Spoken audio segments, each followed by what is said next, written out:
Hi, this is Sean Staden with Passiv's Accelerator and Mark Willie, and thanks for tuning in to a special bonus episode of the Passive House podcast recorded in PhiusCon 23 in Houston, Texas. And a big thank you to Zola Windows for their support of the series.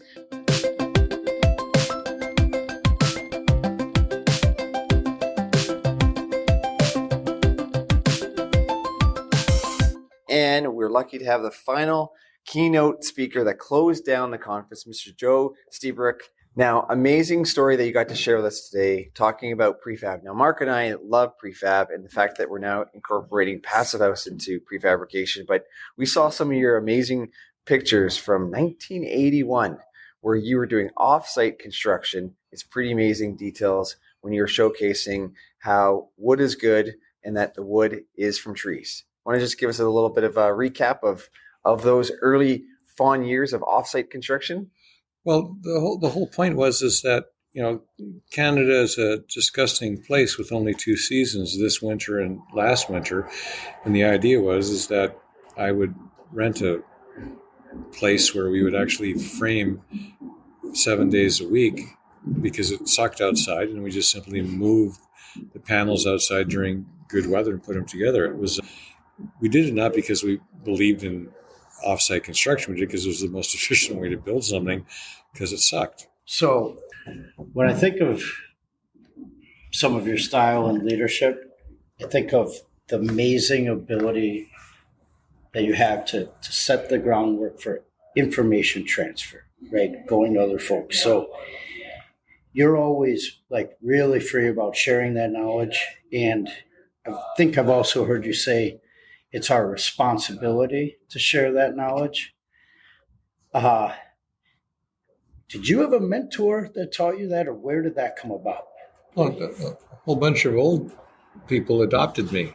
And when I was a punk loser kid out of trouble, I knew I didn't know stuff. And I started asking questions, and people would start talking to me, and I started listening to them. I had no idea that they turned out to be the legends in the industry. And so I was adopted by the giants. And it dawned on me that they took me in because they were taught by other people. And so they said, young Joseph, we're going to die. We have to tell you everything before we're dead. And part of the deal is before you die, you tell everything we've told you and everything you've learned. I got that. Okay. So I view it as a responsibility that our generation needs to explain and tell the lessons that we learned to the next generation and each generation after that. That's part of the deal. None of this is supposed to be a secret. Yeah. And I was fortunate enough that when I was young, I knew I wasn't that smart, and I looked for people that were smarter than me. And I found people that were smarter than me and invested time in me. And now it's my turn. No, that's amazing. I think I've learned a phrase from you via other people. They talk about being a curator of information. And I think you started that many years ago. And I love that line because, again, it really resonates with your message of having to carry things on. I want to ask you what you feel the difference is between the building science culture of today compared to when you started and when Building Science Corp began. Well, what's changed is that we've done more stupid stuff.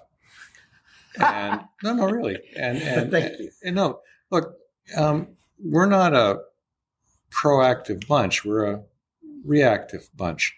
Things become intolerably bad, and then we change. And what building science wasn't a big deal because not everything sucked. Now things have gotten real bad, and we've had to intervene and understand. I think I said that one of my favorite quotes about America comes from Winston Churchill, who said Americans can always be counted upon to do the right thing after all of the alternatives have been exhausted. Well, that's what's happening in building physics, building science. We're now fixing things because so many things have gone bad. I never get a call saying, Joe, things are going great. Let's have a beer. I don't get that call. My call is, it's the end of the world. The vampires are here. Well, calm down. Take a Valium. Tell me, your story.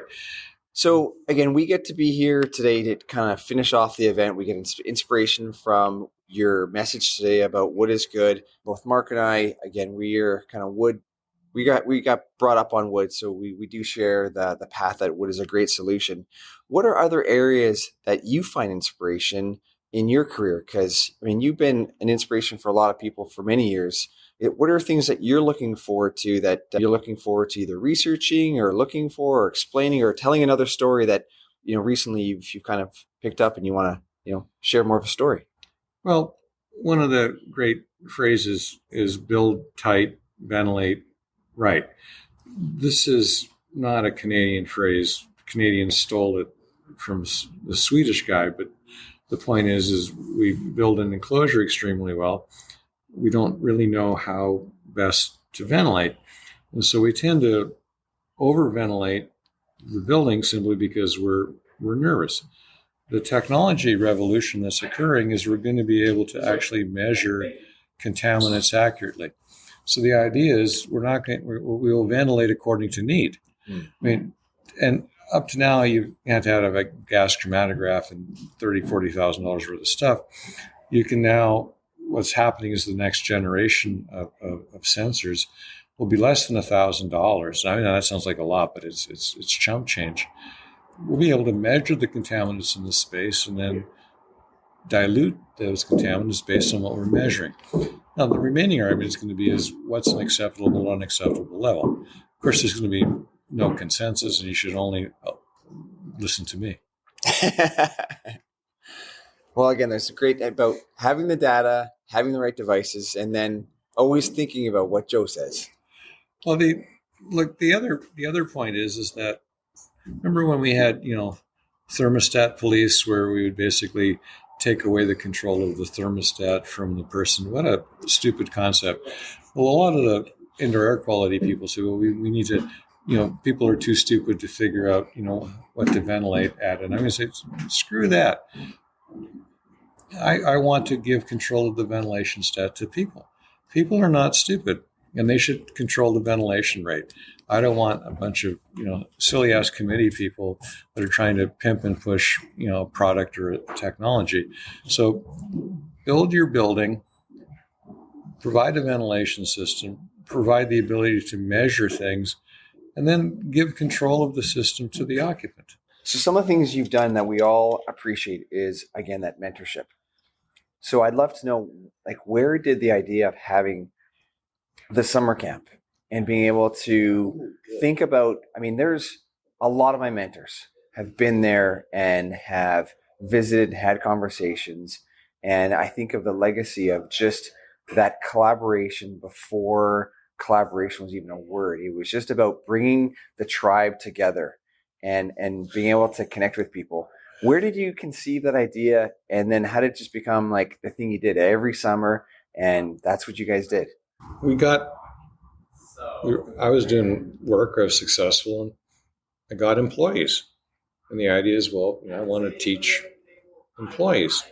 And so the idea is, we need to send them to a conference or a good conference or two to basically learn from good people. And I realized, conferences actually kind of suck because, a speaker is only allowed maybe 20 minutes. Totally. And that isn't enough time. And they're not actually allowed to tell you what product or material they're actually dealing with. So, to find out that, sample A and sample B and sample C you have to, get them in a bar and have a drink. Yeah. So I figured out, I said, to send two of our new employees to a real conference and whatever is going to cost probably $6,000 or $7,000. And I figured, what could I do for $6,000 or $7,000? So I called up the guy that taught me. I called up, Gus Handegard. I said, Professor, wow. What can you teach us? And can you teach us everything in 2 days? And he says, no, I can teach you everything I think you might be able to learn in 2 days. Wow. And I said, well, what's it going to cost? And he says, it's about $10,000. And I said, great, good deal. Well, I had $7,000 budgeted, and I figured, well, geez, I'm going to have Handegard for 2 or 3 days. So I sent out a letter to 10 people saying, hey, can you send me $500 and come and listen to Handegard? And if I get 10 people for $500, I'm going to have $5,000. I'll be able to cover the deal. Buy a few hot dogs. Exactly. So I sent out 10 letters. I got 20 checks. And so the first day, I told everybody, look, if we've got, 25 people, I got to give you some of the money back because this is supposed to just break even. One of the guys says, you're a moron. Do you have any idea how difficult it was to get the money out of the company? There's no way we can, spend the money on food and booze, and everybody else, food and booze. And so I said, okay, fine. So at lunch, I went and bought, burgers and hot dogs and beer and booze. And I'm in the backyard on the first night, and I'm grilling this stuff. And a guy comes up to me and says, you're pathetic. You're drunk. You're burning stuff. There's hot dogs in the ground. I mean, you're a freaking embarrassment. And I said, you could do better. He says, well, yeah, anybody, I said, well, here, take over. And I said, who are you? And he says, my name is Pete Consigli. Now, I had no idea. He used to run an Italian restaurant.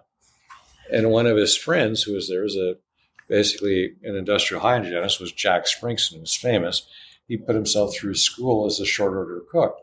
So Jack and Pete just took over, and they cooked this frickin' insane, spectacular meal. And, the next day, what's the budget? Here's the credit card, just whatever. So another spectacular meal. And so Handegard does this great presentation, and I, at the end of the session, I ask everybody, well, do you want to do this again? And they says, yeah, but Pete and Jack have got to cook. So we sent out 20 invitations the next year, and we got 40 responses. We had, Hugo Hens, who's the Gus Handegard of Europe. And it suddenly dawned on me that we're in a small podunk place called Westford, and there's no place to go. So, normally at a conference, people go to 20, 30 restaurants and the group dissipates.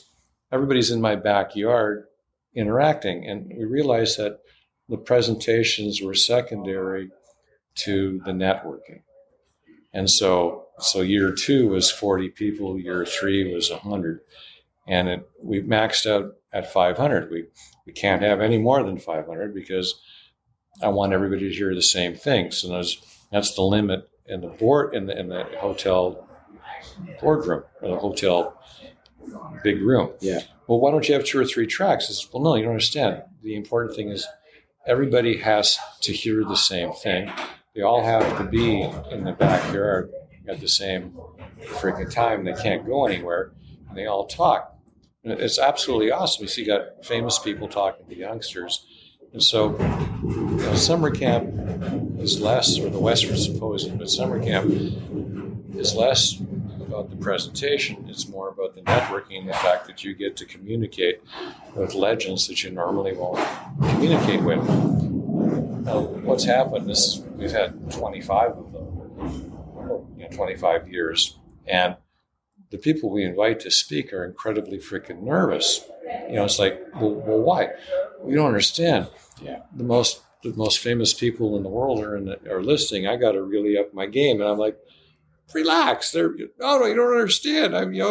So you don't want to speak. No, I have to speak, but I have to work at this. I'm like, holy, what has really changed? Yeah. So it turned out that it was the way that the old masters get to communicate with the young up and comers, and it's all networking because we're all together. They don't dissipate. And part of the deal part of the plan was, I said that everybody that comes has to bring a youngster. And you're old, you're gonna freaking die. Bring a youngster. If you don't bring a youngster, you can't come. And so we have a 20% turnover, mostly because people get old and die. But the idea is that it's important that we bring the young. Yeah. It's a way of passing the baton or the torch. The information from one generation to the next. Joe, great stuff. Well, again, great stories, but also the fact of, I've now heard three of your closing ceremonies, and the fact that you're able to keep it up to date and inspire us all. We're lucky to have people that have been able to, again, do things in times where people were not doing it, and then be able to take it to the next level. Again, first passive house in Illinois. I mean, it's a massive feat, and then be able to carry on the career that has happened with Phius and the growth of it all. And again, next year we're tapping into a new market with collaborating with different people. Well, on that note, we should wrap it up. So that is Mark and Sean kind of wrapping up PhiusCon here on the last day. PhiusCon 23 here in Houston, Texas. A big thank you to Joe for taking time out and, again, being great mentors to us and to our individuals. And, of course, to Zola Windows for the support of these series. I hope you enjoyed all of the bonus episodes that have gone on here in Houston. And we'll see you at the next event. And to keep enjoying the weekly Passivos podcast so that the Accelerator puts out every week. So enjoy, and we'll carry on seeking new knowledge and building things forward.